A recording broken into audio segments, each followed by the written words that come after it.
Интеркултура.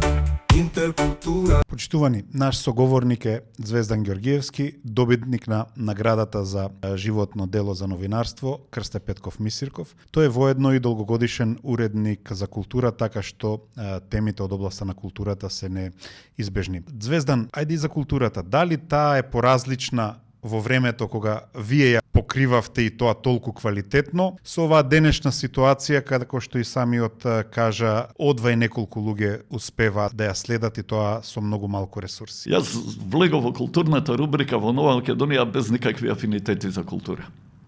Буквално. Јас тоа време факултетот за новинарство имаше насоки, јас имав завршено насока за економија. И себе си се гледав како економски новинар.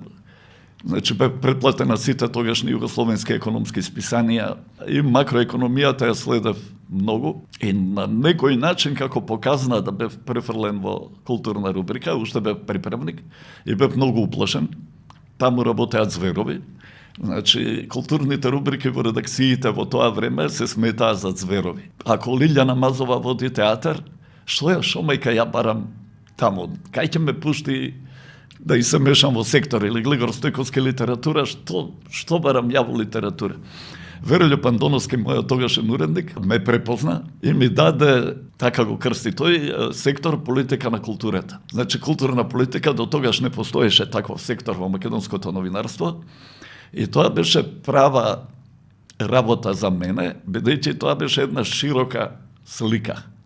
Значи, мене не ме интересира естетиката на театарот или на представата и каква е сценографијата и што ја знам. Мене ме интересира зошто 3 премиери имало, а не 5. Зошто прокиснуван или традиционално покривот и така натаму. И многу бргу влегов во таа проблематика и, како да кажам, станав важен новинар во културата, што би се рекло, што се однесува до состојбите тогаш. Као резултат, денес мислам дека сме подобри. Малку е парадоксално, не сме подобри во некаква организираност на културата, напротив, подобри сме во производите, во артефактите. И то благодарејќи на големи таленти што ги имаме, благодарејќи на нивното залагање, на нивните напори, а не на државниот систем или општествениот систем, ако сакаш. Значи, не правиме ние како општество, нам исто културата ни е по стариот марксизам надградба. Ние не капираме дека Германија, ако го немала Бетовен, ќе немала Мерцедес. Ние не капираме економските бенефити од културата, освен ако не се директни. Ако не е роба, купиме, продајме нешто, ние не капираме дека само културен народ може да произведе високо софистициран производ.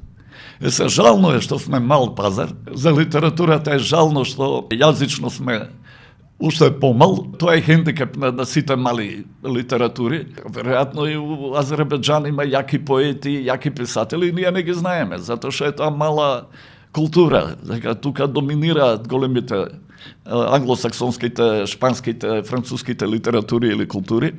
Тоа е малку жално, ама сепак имам долгогодишно искуство со Рома на годината. 26-та награда е оваа награда сега годинава што ја доделивме. Ја не знам дали 1 или 2 години имало која не сме имале, да кажам, квалитетен роман што би ги задоволил моите критериуми. Напротив, секоја година има барем 3, 4, 5 можни квалитетни романи, според моите критериуми, кои се рамо до рамо со европската продукција, барем онолку колку што јас ја следам. Што и фали, на нашата политика на културата, за да може да се пробие? Да, мал пазар сме, мали сме, но ако имаме квалитетен производ, особено со сегашната поврзаност и синхроницитет на глобалната економија и култура и сцена, зошто се уште ретки се пробивите на наши таленти надвор? Тој недостиг на стратегија.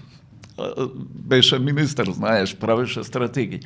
Тој недостиг на тоа што сакаме да направиме од културата. Значи, голем проблем е што културата се сваќа на партиско ниво како подкусурување. Јас не знам, од 91-а, порано ги броев, сега веќе не броем, од 91-а до 2025-та ние имаме можеби 20 и кусур министри за култура, при што Бети Канчевска беше 8 години. Втор по должина Благоја Стефановски 4 години. Сите други беа кој година и пол, ретко кој 2 години да помине. За тој период ти не можеш да направиш своја визија, не можеш тим да создадеш околу тебе. Второ, ние сме не само културата, секаде таков некој табијат, кој како дојде почнува од ново. Ништо што е направено до тогаш не се признава. Па не можеш да ја градиш куќата нон-стоп од ново, па да ја изградиш. Не можеш, кажам, ние сме растени не почнало новинарството од мене. Значи, јас сум горд што сум на рамената на некој Бранко Зарески, например, на Верелјо Пандоновски, на не знам кој таму. Значи, имало величини кои овозможиле јас да се создадам. Јас сум благодарен поради тоа. Али во принцип, ние, особено ако се 2 различни политички опции, просто се оди намерно. Се што е направила претходната опција, сега не важи, сега почнуваме ние. Али пак не достигна стратегија. Значи, дури на оние, не некоја глобална, него дури на практична стратегија. Андре Марло, да кажеме, легендарниот министер за култура во Франција, има два приоритета. Едниот е обновување на стари фасади, вториот е филм. Филмот го правда со тоа што ако го развие филмот, ќе ги развие сите уметности. Значи, француски писатели ќе пишуваат сценарија, француски музичари ќе прават музика, не знам, француски сликари ќе прават сценографии и така натаму. И ти го добиваш францускиот нов бран. И Франција станува, како да кажам, велесила филмска. Ние немаме идеја дали е тоа литература за деца, дали е тоа... Ние за секого помалку и никому ништо, мислам.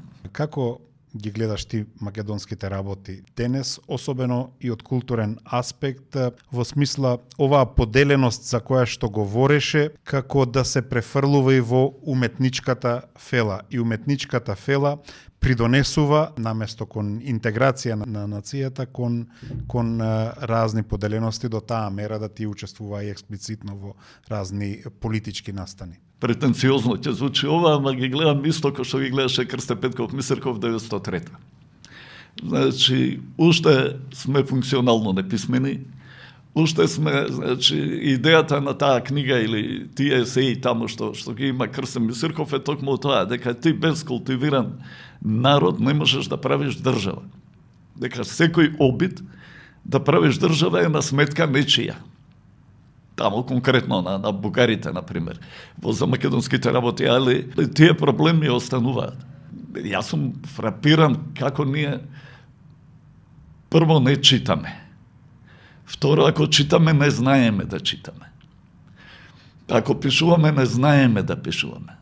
Значи, правевме еден проект со колегата Сашо Кокаланов, се викаше Коза Ностра, сатиричен весник, и јас напишав еден текст: Македонија лидер во борбата против исландскиот тероризам. Нели, игра на зборови, и внатре, као Ѓорѓе Иванов, тогашниот претседател, изјавува дека ние сме лидер во таа борба, што е доказ дека во Исланд нема тероризам и така натаму, некоја, нели, сатира некаква. И некој го фотографираше текстот од весникот, бидејќи не излегувавме на интернет, и го пушти на Фејсбук. И доле имаш толку се писмени новинарите, толку се вакви, толку се такви, и ги пуштивме 3 дена. Тука се нема да ги менувам, имаше филмски режисери, имаше актери, имаше писатели, кои беа онака згранети од неписменоста на новинарите. И Сашо Кокаланов после 3 дена им напиша: читајте мало. И си ги избришаа коментарите. После ми се ува и мене приватно, као бе, не, налетав, ја иначе као, не знам што. Значи, дури ни тие што ги сметаме за некоја културна елита, не читаат. Него се склони да дадат судови вака, од ракав.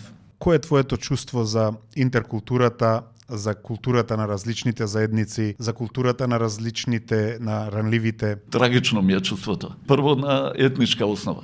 Исто, тоа е еден од моите порази, да кажам.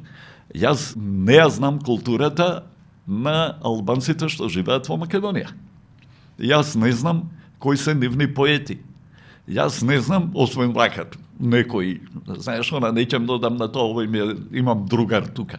Не, едноставно, не се преведуваме, не се читаме, не ги учиме јазиците, не се разбираме за среќа. Вака, меѓутоа, во некоја длабинска смисла не се обидуваме да се разбереме. Ние не живееме заедно, ние живееме едни покрај други. Што се однесува за другите осетливи групи, значи ние знаеме, рецимо, кого сакаш да спомнам, како е односот на традиционалниот македонец према ЛГБТ. Каков е? 18 вековен, да кажам, или негде афрички некаков. За луѓето со посебни потреби, ние немаме смисла ни да направиме рампи, брате, по тротоариве, да им олесниме. Ние сме страшно неосетливи кон малцинствата. Камоли па за култура некаква. Јас сеќам, ми седиш, окей, Михаил Бошковски син му имаше некои проблеми, тие парализи, нешто. Човекот одеше секој ден во гимназија Јосип Брос и го носеше по скали, бидејќи тоа е кабинетска настава и бидејќи гимназија Јосип Брос не сакаше да излезе во пресред, неговиот клас да учи во една училница. И тој мораше да носи дете од 50-60 кила на раце, бидејќи на скалите нема рампа да се однесе детето горе. Или последен пример. Мојот колега Миле Банов искрши колк, нешто се испокрши и оди сега со бастунчиња, со некои помошни средства и не викна Бобо Каров на врачување на октомвриска награда. И се влегуваме во главниот влез. Нормално, нема рампа за Банов. Нема ни држаш да се потфати. За главната сала само скали, нема. Му кажувам да тој некој таму ни крив не должен, некој чувар што е таму. Викам, како мислите? Како мислите, утре ќе имаме пратеник што ќе мора да влегува и излегува тука нон-стоп. Какво ти е чувството на развојот и на културното новинарство на некој начин како еден вид мудрец, еве, со оваа награда? Каде треба да се движи културното новинарство во поглед на тоа да ги преживее и да создаде вредност, да ги преживее сите овие предизвици со кои што се соочува? Културните новинари се веќе ендемски вид. И сите се универзални, значи можам да ги набројам по име и презиме тие што се бават со култура во новинарството кај нас. И то се бават со култура ради тоа што се бават со култура, а не ради тоа што им бара медиумот да се бават со култура. Медиумите не ги интересира култура, затоа што културата, реков, не е лукративна. Тие неколку луѓе што се занимаваат со тоа само ради нив и постои некакво културно новинарство. Јас сега пишувам последниве години само колумни и тие се многу ретко за култура. Многу почесто се за политика.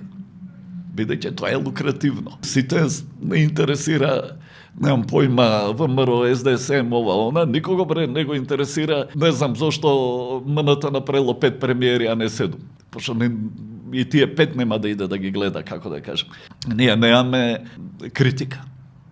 Не постои критика. Ако некој литературен или филмски или било кој критичар напише некаква критика, тој пишува критика исклучиво за книга што му се допаднало. Ако не му се допадне книгата, не пишува, затоа што никој не го плаќа, а ако напише негативна критика, ќе се скара со писателот, а ние сме овде мала средина, сите сме пријатели, другари, боле ќе се премолчам. Ако ми се свиде, ќе те пофалам. Медиумот, меѓу другото, треба да произведе со некои референтни критики, да произведе кај мене чувство дали јас сакам да го читам тоа или дали сакам да го гледам тој филм или не сакам да го гледам тој филм. Не мора тоа да биде ни прецизно негативна или позитивна критика, него ми каже, се повикува на Хичкок на ова, оно, и ја кажам, аха, ќе го гледам, или се повикува на Ингмар Бергман, го цитира, кажам, не го гледам, не ми се допаѓа Ингмар Бергман. Значи, не можам јас да таа ентропија, тој хаос од информации, што треба да ми го среди медиумот, не ми го средува и не можам јас да се снајдам сега во тоа мноштво. Знаеш и ти, ние имаме многу голема романсиерска продукција во Македонија. На рома на годината стигнуваат по 40 на романи. Не може просечен човек да иде да купи 40 романи, уште помалку има време да ги исчита 40 романи. Морам ја да му предочам као медиум кои романи треба да ги чита. И сега роман на годината, ајде, тоа е специјализирана награда. Меѓутоа, медиумите не ни објавуваат кој роман е излегла, камо ли па да ти предочи што е што. Благодарам за гостувањето. Благодарам вам. Cultura, intercultura, intercultura, intercultura.